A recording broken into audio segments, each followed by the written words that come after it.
Hallo Leute, willkommen zurück auf meinem Kanal. Guten Tag!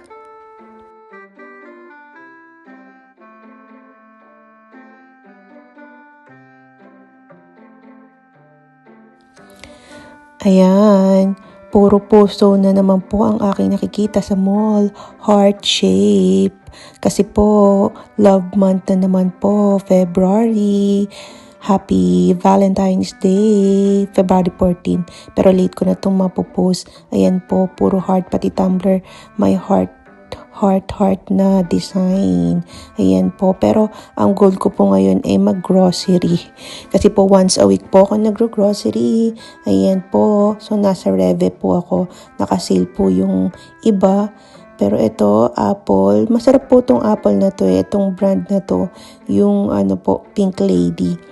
And then, ayan, kiwi. Ito, ang cute naman nitong Flaumen. Ayan, di ba, mix. Flaumen mix. Flau. Ano ba yung plum? And then, ito po, patatas. Ayan, magkano ba ang patatas? 2.2. Compute nyo na lang po, i-times nyo sa 70. Tapos yun po. And then, ito patatas na sweet potato. Ang laki. And then, gatas. Kailangan ko po ng gatas. Bibili po ako ng gatas. Iniinom ko po kasi yan na sa gabi bago matulog para masarap matulog. Milk. Bili po tayo ng milk. 1 liter. Ayan. And then, ano pa bang bibilhin ko? Pero ito. Ano to? Cup noodles. Ayan po yung presyo ng cup noodles, 1.49. And then nakita ko po to, chocolate, naka-sale po.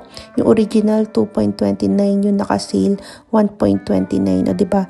Less ng 1 euro. O diba? 70 pesos din yun. O ima-minus mo. And then ito, KitKat, naka-sale din po. Hindi siya sale. 3.19. O diba? And then ito, mas mahal tong chocolate na to, 5.99. Lind yung brand. So, 6 euro. O, diba? Ito naman, chichirya. Ay, gusto ko to, Doritos. Favorite ko po to, Doritos. Naka-sale. 2 euro to or 1.99 yung original price. Naka-sale siya, 1.11. And then, ito, mga, frozen na, mga pagkain yan. And then ito, butter queso, cheese. Ayan po yung presyo ng cheese. Ayan po, iba't ibang klase ng cheese. And then ito, gusto ko to yung nuts. Kaso mahal, di ako bibili, 2.79. And then ito, nakasale din po yung mga, tawag dyan, macaroni noodles. Ayan, noodle. Ayan, nakasale po. And then yogurt. Ayan, masarap din po ang yogurt. Bibili ba ako ng yogurt or hindi? Hindi ako sure. 0.99. Ayan, ang presyo. And then, ito, alak. Nakasale din po yung alak. 3.88 daw. Ayan, di ko po alam yung original price. Yung isa, 3.49. Ito, ang daming alak. Pero wala naman po akong plan bumili ng alak. Oh, Coca-Cola. 1.89 po yung presyo ng 1.5 na Coke dito sa Germany. Times nyo po sa 70. Ayun, magkano bang Coke sa Pilipinas? And then ito, tuna, 3.29. O, diba? Tuna fish. Ayan, mahilig po ako sa tuna. Ayan, 2.99. Tapos ito, mas mura, 1.69. Ayan, ito naman yung gummy bears, Haribo. Ayan, masarap din po yan Magkano ba to? 1.19. O, diba? Meron din po yung malaki, 4.69. Ito po, lagi po, madalas meron sa Pausi Simmer namin sa OR. Diba? Pang sugar, kapag nano ka na. And then ito, Cocos Nuss, 'di ba? Mukha ng nyug. Ayan, 1.79. Nakauwi na po ako ng bahay. Hindi na po ako nakapag-video sa cashier. Tapos ito po yung mga napamili ko. O 'di ba? Chichirya agad. Doritos. Naka-sale po kasi yan kanina. Ewan ko kung sale. Parang sale kasi. Tapos bumili rin ako ng bitter lemon. Gusto ko po kasi ito Ito, ayan. Bitter lemon. Ayan. Tapos mandel. Gusto ko po yan. Nuts. Tapos, syempre, bumili po ako ng milk. Ayan, iniinom ko po yan bago matulog. Ayan, saglit lang. Ani ko yung camera. And then, bumili ako ng dinner version. Ayan. Ini parang hotdog ko. Tapos ito, masarap to eh. Itong tulip na to, fresh to flies. Para din po siyang maling or spam. Ayan, masarap po. Ayan, pangbaon sa duty. And then, bumili rin po ako nito, Vicks Candy. Kasi po, ngayon, winter. Bilis pong maanilalamunan ko. Effective po sa akin yan, nakakaano ng lalamunan, menthol candy. And then, bumili po ako ng apple esig. Apple vinegar. Ayan. And then, bumili rin po ako ng itlog.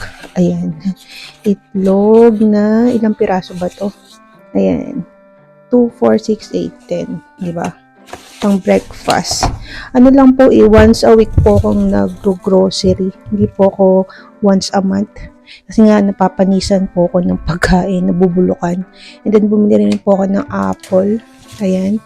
Masarap po to yung Pink Lady na apple. Malutong. 1, 2, 3. Tapos, 4 na piraso. Ayan. 4 na piraso lang po yung binili ko kasi meron pa ako natirang 3 last week. Ayan po ang mga napamili ko. O, diba? Ang konti lang. Ewan ko kung bibili pa ako. Pero feeling ko okay na to. Kasi may natira pa naman akong grocery last week. At magkano? Ang nagastos ko po ay, ayan, 24.06. Sabi mo ng 24 euro. Ayan po yung presyo nung nabili ko. O, diba? Compute natin. Magkano kaya yun? 24. I-multiply po natin sa, ang palitan kasi ngayon nasa 70 euro. So, 70 times 24. Magkano yun sa peso? 1,680. Yan po. Ma-estimated amount po kung sa peso. So, ayan po. Kung ganyan 1,680, yan na po yung mabibili. 1,680 pesos or 24 euros. Ayan po yung nabili ko. Ayan. Sa Pilipinas kaya, gaano kaya kadaming mabibili ng 1,680 pesos. Ayan po. O, di ba? Kayo po, ilang beses po kayong mag-grocery? Ako once a week. Ayan po. That's all. Thanks for watching. Cheers. Bye.